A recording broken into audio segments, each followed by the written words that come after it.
Hey, what is going on, funky chunky monkeys? Hey, it's Agent Orange. Great to see you guys again. Thank you so much for clicking that thumb and tuning in and lending me the most precious of your currency, which is time.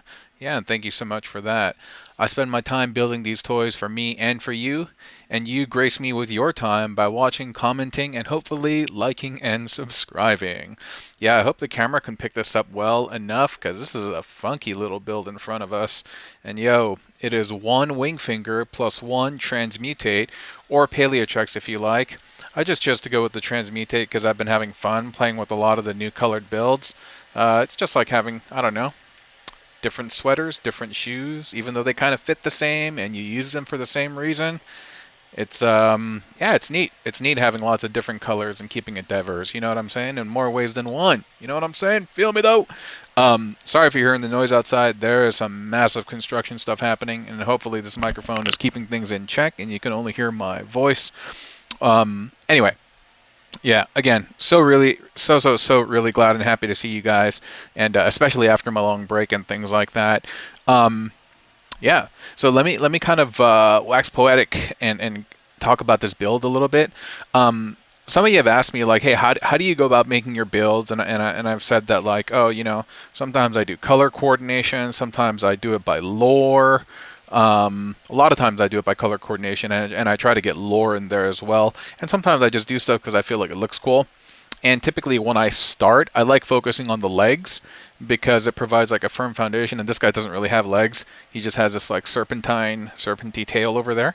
I usually go by legs because that sets the foundation.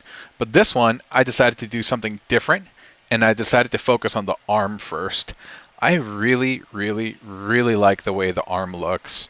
I don't know. There's something like kind of organic about it to me. And when I look at it, like I love how everything just like connects in together. This is connected over here. Makes it look like it's like a piston kind of, like it's working machinery. And it's just this big, burly, beefy arm. Whoa.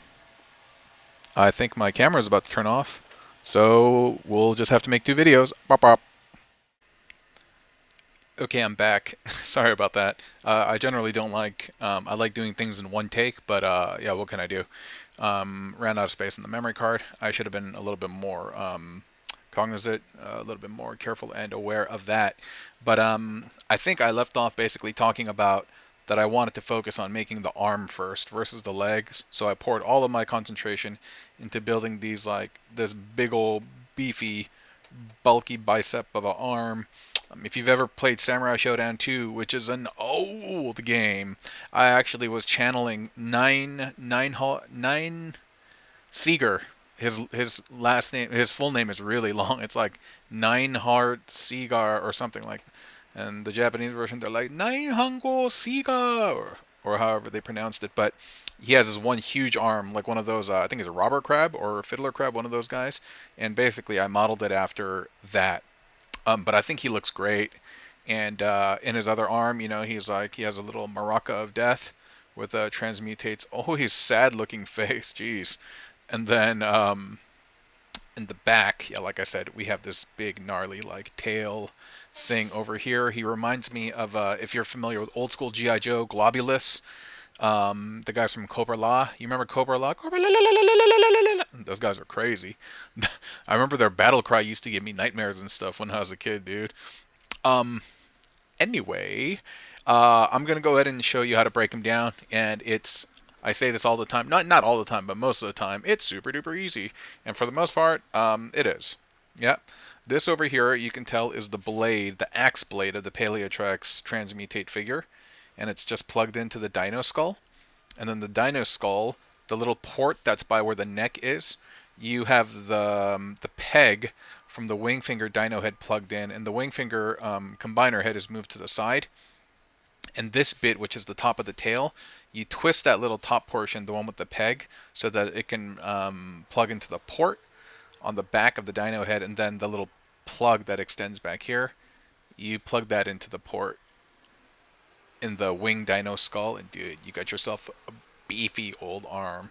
If I made two of these with two Wingfingers and two Paleotrexes, yeah, I bet it'd be all sorts of nuts. So that's the first arm that we have removed. And the secondary arm is pretty easy. It's just the thigh bit of the Wingfinger plugged into one of the claws from the Transmutate. And at the bottom of the claw, we have the we have the combined mode head, and then at the top part we have the Transmutate face. Yeah, and then it's just like that. And the other thigh, you'll see how it's used in just a second. Okay, so this is the torso. The torso is just the Wingfinger torso that you love and recognize, with the buckler from the Transmutate plugged into the front. Ooh, look at those eyes. Yeah, steely eyes complementing the blue, that great blue. And then here is the other thigh. It's just plugged into that peg over here. And dude, it just fills out the space perfectly. And then you get that piece, and then you attach it to the lower tail. And I'm going to tell you how to make the tail right now. The tail on the bottom starts with the thighs of the Transmutate robot. Then you just have the waist peg sticking up so that you can plug the top of the torso, and see how that bottom part just slips in right in the middle. It's great. It's great. And then from the thighs you extend them, and then the knee pegs, you are plugging in the calves of the Transmutate figure. Okay, and I'm going to go over the middle section in a second, but let's just cover the outside first. So you're going to plug in the calves of the Transmutate, then you extend it, and then plug in the claws, the feet of the Wingfinger, and then you have the Wingfinger spear things plugged into the feet, and then you just extend them like that. Now, in order to make that middle part, what you're doing is, so these things kind of come apart, and then see how there's the little fist, there's the forearm in the middle. You're basically extending the little pegs from each of the calves and then plugging them into the fist. So that side and this side both. Just plugging those right in there. And it sandwiches really well. And then at the end of that forearm, you're connecting one more of the wing, or the Transmutate foot claw thing. And then in the heel, you're plugging in one additional forearm, and then having the hand arched back so that you can plug in the tail. And then together, dude, it becomes this really, really beautiful piece in the back. And I think that looks great. And then you just proceed to plug in the rest of the bot, like that, and like that. Then where's the other arm? Man, if you guys could just see my place right now, there's so many builds and bots. It's all in the living room right now, dude. My girl's super patient and she's super nice and understanding about it, but yo, they're everywhere in the place. They're everywhere. Seriously, it's dripping stuff left and right. And I seriously have to do more videos to free up the parts, just because like it's just in use. Like everything is in use, and there's a lot of cool stuff that I still haven't made. That I made during my family trip, which is like a month ago and stuff. Just so many things in queue that I just can't bring to life due to lack of time, due to lack of parts, due to yada yada yada. But it's all there, and it's gonna all come together. And also trying to sequence which what is it? Which bots to put in rotation, because I know based on the channel metrics, I don't know. No one seems to like weaponizers and modulators as much. No one likes these guys. Oh, everybody likes fossilizers, but I know that's the hip thing right now. That's the cool thing. So we'll see how I try to space apart the content and stuff. But yeah, that's it for now. I hope you have enjoyed this build. He has enjoyed your attention. Thank you so much for watching. I am Agent Orange, and you are spectacular, awesome you. And let us meet again and chat in the near future. Yes? Cool. Thank you so much for your time, gang. You have an awesome one, all right? Take care, guys. Bye.